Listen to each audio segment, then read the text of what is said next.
Gente, no mês de fevereiro, o que mais me chamou a atenção foi uma matéria que eu li na Vejinha, na Veja São Paulo, que é um caderno regional da revista Veja, né? A revista Veja é nacional, tem cadernos regionais, eu acho que em algumas regiões, em São Paulo é a Vejinha. Essa matéria, ela traz o perfil de uma senhora que trabalha no SAMU.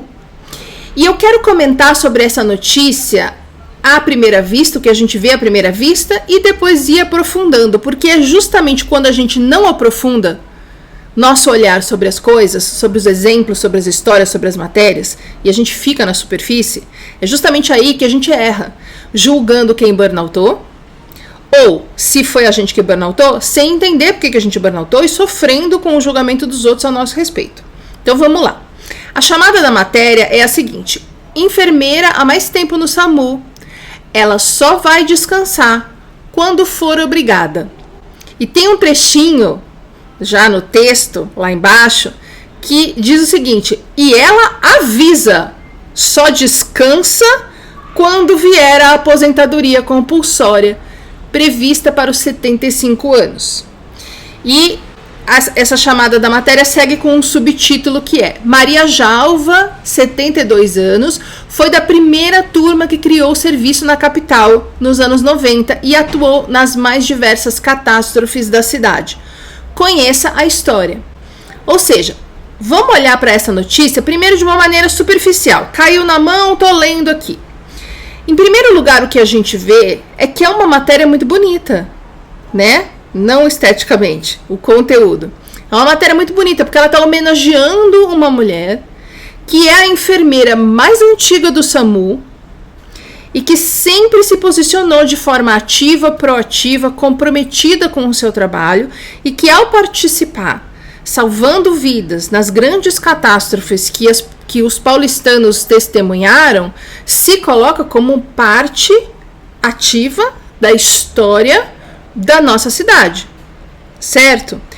Ela conta nessa matéria que mesmo quando ela já tinha uma posição de chefia, mesmo assim ela fazia questão de acompanhar a equipe nas ocorrências.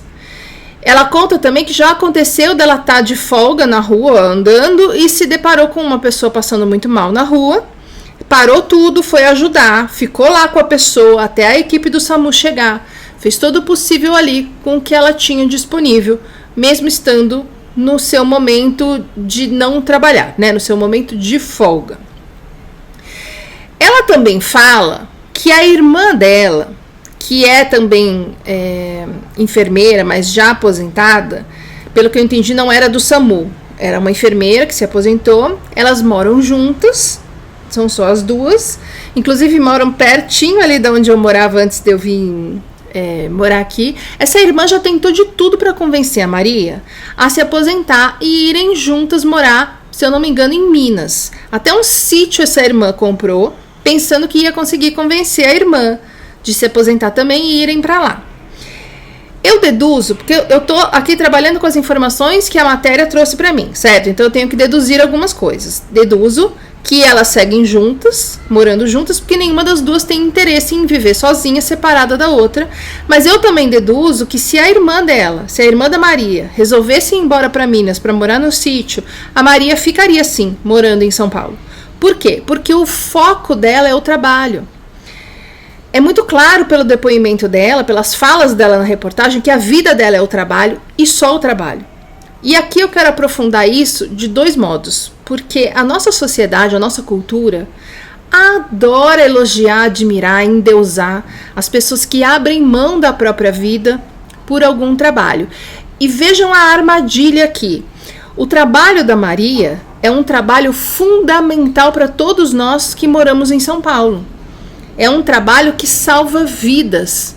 É um trabalho difícil, mas que é a base de tudo que está construído em uma sociedade, porque lida com vidas, com saúde, com decisões que podem determinar se uma pessoa vai se salvar ou vai morrer. É um momento de enorme vulnerabilidade da gente quando a gente precisa desse tipo de serviço, e tudo o que a gente pode querer de melhor para nós é encontrar no nosso salvamento, na ajuda que está vindo até nós, uma pessoa comprometida com o trabalho, como é a Maria, e não um cara que não tá nem aí pra gente, que vai fazer de qualquer maneira.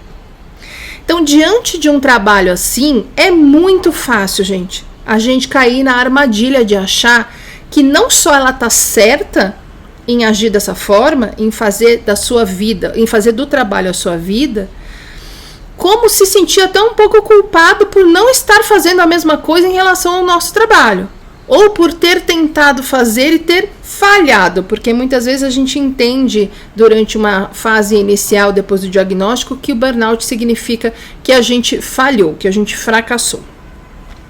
Mas eu quero mergulhar primeiro na forma como a nossa cultura enxerga o trabalho, a importância e o tamanho do trabalho na nossa vida, e depois quanto na pessoa em si que tem esse tipo de comportamento. O ponto principal desse vídeo aqui é aquela famosa frase de um cara que eu nem vou me atrever a falar o nome, mas eu vou deixar escrito aqui na tela, que diz que não é sinal de saúde estar bem adaptado a uma sociedade doente. Porque olhar essa matéria da Vejinha e pensar, nossa, que bonito, que mulher guerreira, que mulher comprometida com o que ela faz. E tá certo pensar isso. Eu acho que qualquer pessoa que tem um mínimo de noção vai ter primeiro esses pensamentos. Porque é bonito, gente. Ela é uma mulher guerreira. Ela é uma mulher comprometida com o que ela faz. Mas pensar isso e parar por aí, que é o que quase todo mundo faz, ajuda a fortalecer a ideia de que o nosso trabalho é a parte mais importante da nossa vida. Por que é tão normal achar isso? Porque a gente nem se dá conta que pensou isso. Porque a gente vive numa cultura em que o nosso valor é medido justamente pelo nosso trabalho, pela nossa conta bancária, né? Onde hoje a grande maioria das pessoas está realmente convencida de que dinheiro e fama é só o que importa. Aí a gente olha uma matéria como essa e fala, nossa, que bacana, que bonito, que admirável, e segue a nossa vida. Mas, no fundo, nos achando um pouquinho piores, um pouquinho mais fracos, um pouquinho mais fracassados. Ou fazendo um esforço egoísta e orgulhoso de entender que na nossa trajetória a gente também é assim, na nossa área, etc. Mas essa mesma sociedade que mede o valor de cada pessoa através do seu emprego, cargo e salário, está sem dormir, deprimida, se entupindo de remédio, batendo recordes de ansiedade, resistindo a fazer terapia e convencida de que é a vítima dos outros. Que tudo de ruim que acontece com elas, porque afinal de contas fazemos tudo muito direitinho, somos alecrins dourados. Tudo que acontece de errado com a gente é injusto e a gente está sendo vítima da crueldade de alguém, né? Todos nessa sociedade que acha tão bonito uma história como essa, todos sem energia para ler, para pesquisar, para pensar, para trabalhar, dependendo do governo como criancinha, fazendo o mínimo possível, apostando em soluções milagrosas de lucro rápido na internet. Eu não sei você, mas assim, eu não aceito mais crítica e julgamento de gente assim. O burnout me ensinou isso. A maturidade, que foi consequência do burnout, me ensinou isso. Então, o primeiro ponto é, o que está por trás dessa lindeza, desse comprometimento, desse aviso de que só vai descansar quando for obrigada, que causa tanta admiração nas pessoas que estão doentes, porque acham que uma história como essa é um ideal de vida e de reconhecimento para qualquer um. Uma mulher que não tem nada na vida a não ser o trabalho. Uma mulher que depende da validação externa e que quando parar de ter esse feedback das pessoas, esse feedback de nossa, como você é foda, como você é admirável, como você é guerreira, acaba murcha e esvazia. A ideia de ir para um sítio, viver a vida e a solitude, a tranquilidade e a natureza apavora essa mulher. Mas a gente não vê isso quando a gente lê se mantendo na superfície. A gente vê uma mulher guerreira que rala, nossa, como ela é ativa. E o principal elemento da nossa cultura, como ela é útil para a sociedade. Que esse é o ideal de vida que a gente ouve que a gente deveria, no que a gente deveria focar desde que a gente nasceu. Ser útil, não importa o preço. Não importa se para isso você vai ter que abrir mão da sua felicidade, da sua vida e da sua saúde. Desde que você seja útil. Porque é a única forma que você vai conseguir não ser tão julgado. Quantas pessoas, gente, descobrem que estão com doenças gravíssimas e optam em continuar trabalhando porque estão com medo de se sentirem inúteis, porque elas não sabem quem elas são, nem muito menos qual o seu propósito. E elas ouvem que, nossa, que lindo, é isso mesmo, vai trabalhar, que o trabalho distrai, que o trabalho não deixa você ficar pensando em coisas ruins. Gente, o trabalho é uma anestesia para quem não quer estar na companhia de si mesmo, para quem não suporta estar consigo mesmo. E veja, eu não tô criticando, parece, né? Mas eu não tô criticando, sabe por quê? Porque eu fiz isso a vida inteira.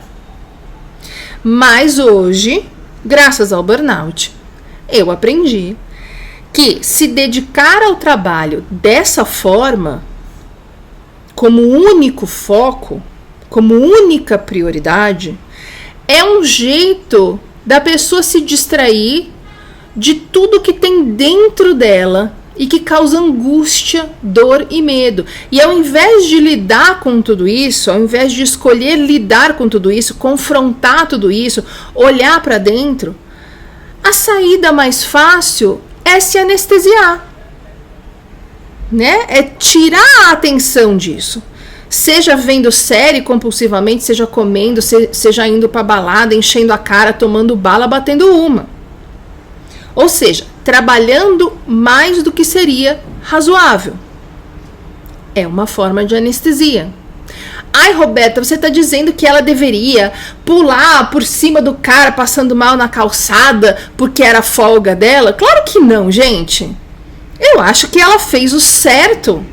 Mas o fato dessa pergunta ter feito sentido em algum lugar de você mostra o que eu estou falando. É muito fácil cair na armadilha de ver alguém que só tem o trabalho na vida como sendo uma pessoa admirável justamente por isso, né? Sendo que essa pessoa não sabe nem quem ela é.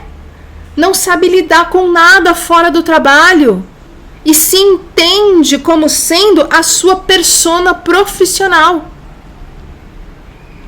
Ai, Roberta, mas ela não burnoutou. Verdade, mas como eu sempre falo, para ter burnout, a gente precisa ter somadas aí nessa personalidade, nessa forma de enxergar a vida e o trabalho, uma sobrecarga alta e um ambiente hostil. Certo? O ambiente, pelo que me parece na matéria, não é hostil do trabalho dela.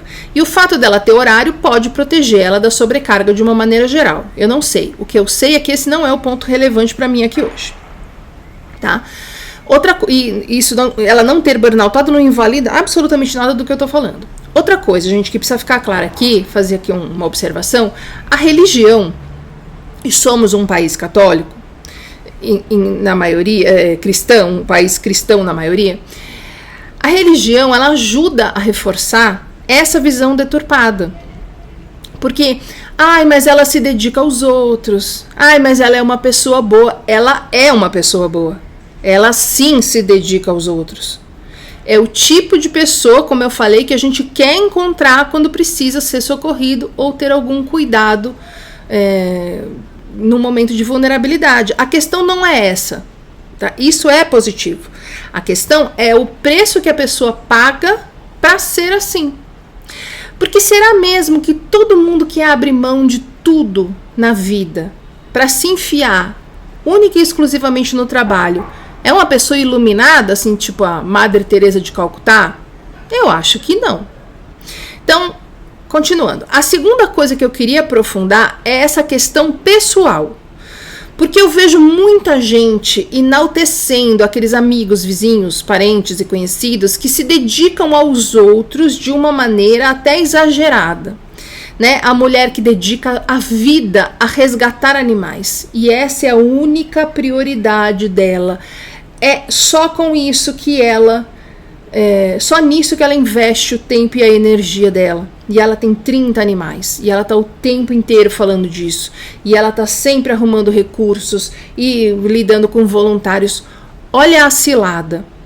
É um trabalho lindo. Gente, a pessoa salva bichinho. Mas, de novo, ela tá se anulando para fazer da vida dela o trabalho dela. Isso chama depressão. E isso tem muito a ver com o que eu falei antes, da pessoa evitar o confronto com o que quer que ela vai encontrar dentro de si mesma, focando em alguma coisa externa, que não é dela. É uma maneira da gente desviar a nossa atenção para o que quer que esteja dentro de nós, que cause dor, que cause culpa. É mais fácil você focar em alguma coisa fora de você, mais confortável, mais seguro. É aquele seu amigo que nunca fala não para nada, que está sempre de bom humor, disposto a fazer qualquer coisa que você propuser. Eu tive uma amiga assim, inclusive. Hoje, olhando para trás, eu nem sei se ela foi mesmo minha amiga, mas eu era amiga dela.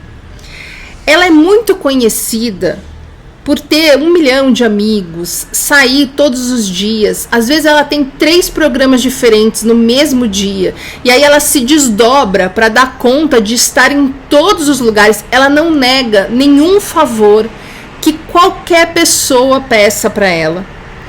E todo mundo fala, nossa, mas a fulana é maravilhosa, gente. E não parece? Não parece mesmo? Uma pessoa com quem você pode contar, que tá sempre de bom humor, que topa tudo, festeira, alegre, disposta. Só que eu era muito próxima dela. E ela tem depressão, mas ela não aceita, nunca procurou ajuda. Ela tem a minha idade.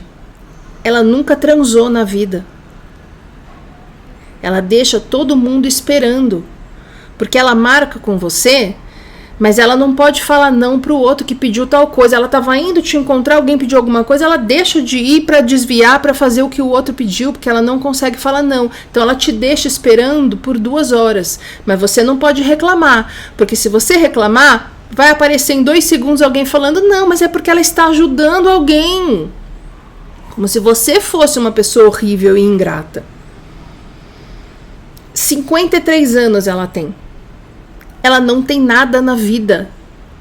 Ela mora com os pais, ela nunca teve um relacionamento, ela trabalha em uma coisa em que ela nunca deslanchou, porque ela não tem tempo de investir no que ela realmente quer, então ela vai levando o outro emprego de qualquer jeito. Ela ajuda todo mundo, ninguém ajuda ela quando ela precisa. Entende o que eu tô falando? A gente precisa parar de romantizar a depressão, gente. O esgotamento, o excesso de ansiedade, a resistência em amadurecer, o vitimismo, a pessoa boazinha que nunca fala não pra nada. Não tem nada de admirável em alguém que não consegue impor os próprios limites a ponto de abrir mão de ser quem ela é e da vida que ela deveria ter para seguir mantendo essa imagem de pessoa que rala, que ajuda, que é alegre, festeira, guerreira.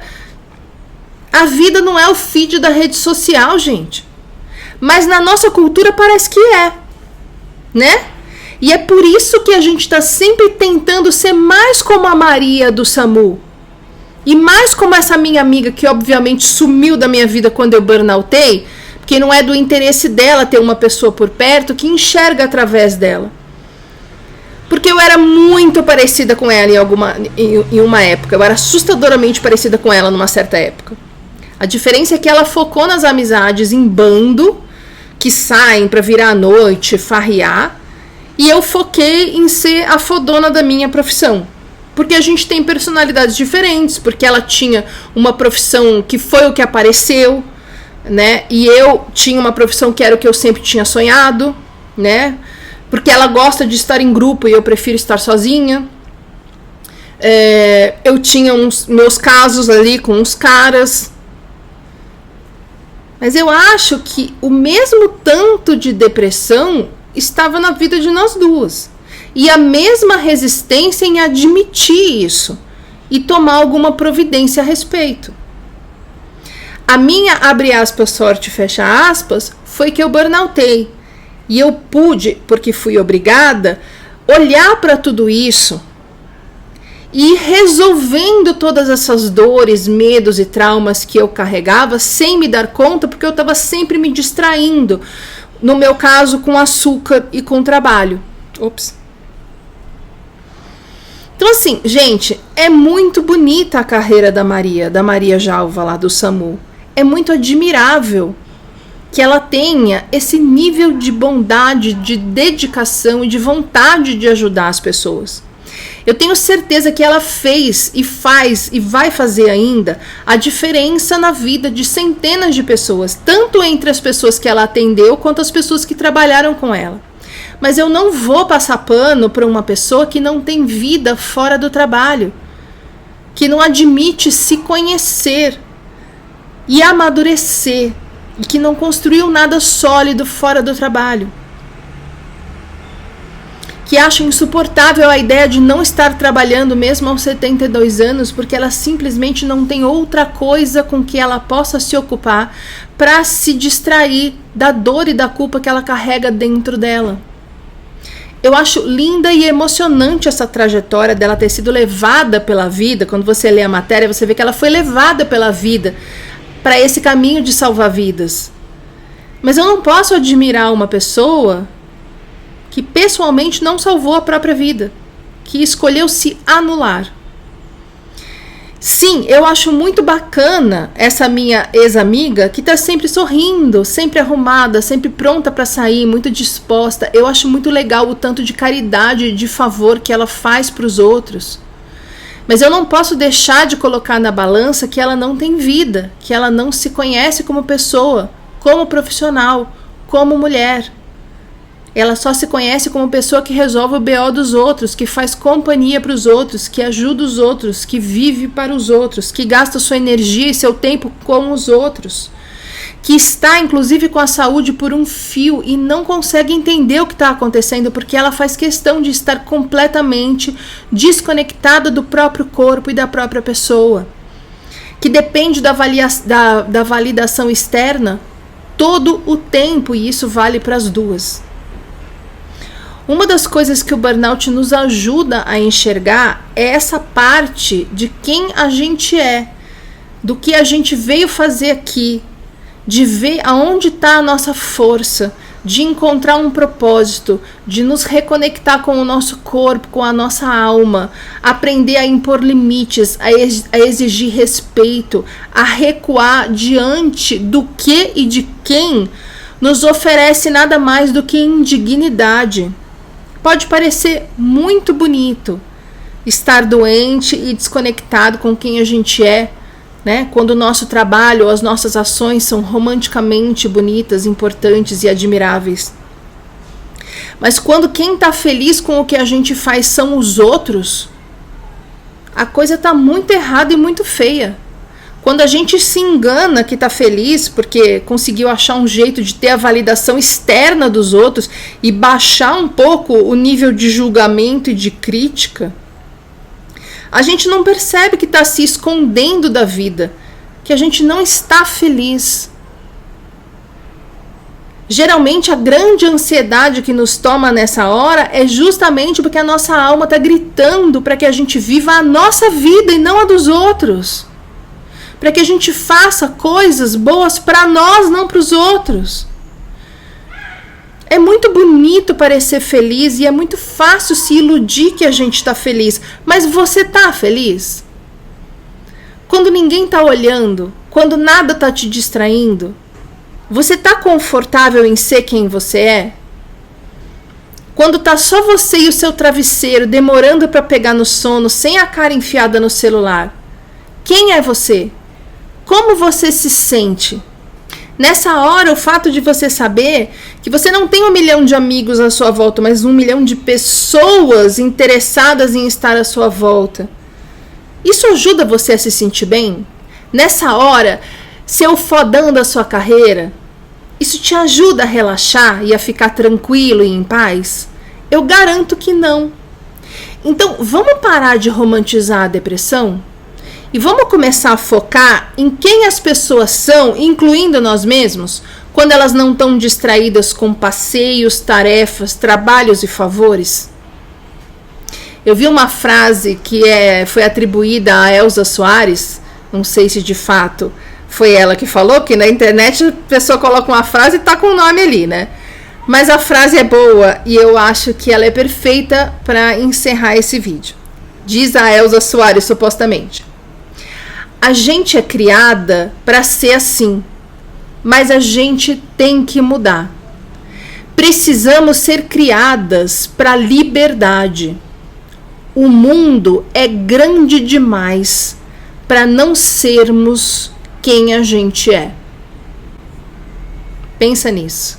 A próxima vez que você ler uma história de alguém que abriu mão de tudo pelos outros, tenta aprofundar dessa forma e você vai ver que essa culpa, esse peso que você sente por não estar conseguindo ser assim, vai diminuir até sumir. E você vai ficar mais empenhado em encontrar o seu caminho, o caminho do seu propósito, que o burnout chegou na sua vida para te mostrar qual é. Até o próximo.